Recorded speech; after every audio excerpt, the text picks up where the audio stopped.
extruded like sausages. Her rear was adorned with a purple satin bow, her wrists with fake gold bracelets. Her hair had been dipped in liquid silver. Herta was the owner of Herta's Corner, open 24 hours. The place was large, dark, and empty. The dusty bottles behind the bar were lit up by fluorescence. Raindrops rattled against the dirty window panes.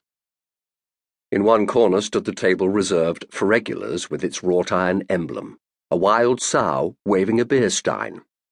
Herta was rinsing glasses. A fly landed on my mutilated sandwich.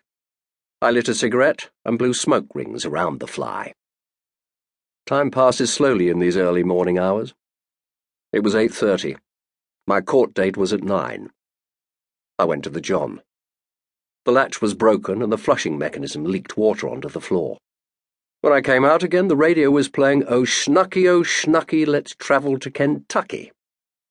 Herta swayed in rhythm with the tune. The guy at the bar used his snot rag again. Then he grabbed his glass with both hands and knocked back the schnapps in one go. He slammed the glass back onto the counter. "Herta! One more!" Now, Carl, you've had enough."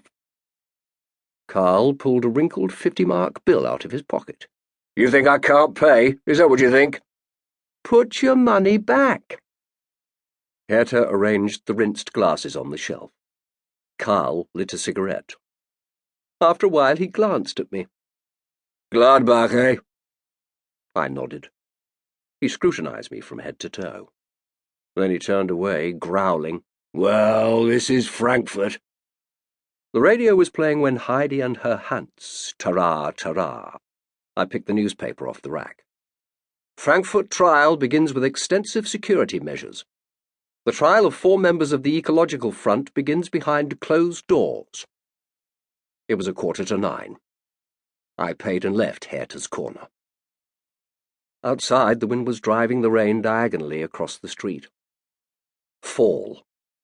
I pulled the brim of my hat down, dug my hands into my coat pockets and stayed close to the wall.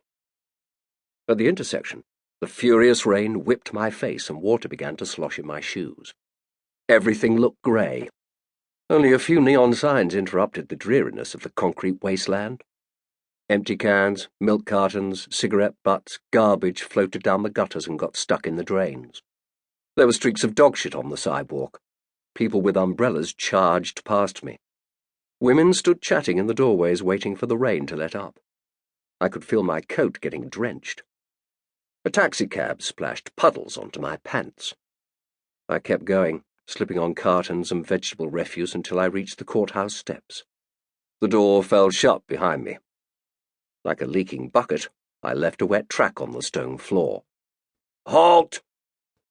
2 cops barred my way. I pulled out my private investigator's license. "I have an appointment with Dr. Anastas. We don't know him. He's the defendant's attorney." "Uh-huh." A squad was pacing up and down the hall, submachine guns at the ready. The cop looked up from my license. "Your ID?" I showed it to him. His companion scratched his chin, raised his walkie-talkie, and recited my ID number into it. After he received the all-clear, I had to spread my legs. They didn't find anything. "Upstairs, second door on the left," they told me. A bunch of journalists were lounging in the waiting room, which smelled of cold tobacco smoke and wet clothes. They were all chattering away with supreme self-importance. A pretty thing with long dark hair sat down next to me. "Cold, isn't it?" She sniffed. "Sure is." She snuggled down into her fur coat. "What paper you with?" "My wife and your car." "I see." Pause. "Don't know that one." I lit a cigarette. "May I have one?" I lit it for her. We smoked for a while. What did that attorney want from me? Why had he asked me to be here so early? She was studying my profile. I leaned back and closed my eyes. "You're not a journalist?" "Right you are." "I can tell." "I see. How?"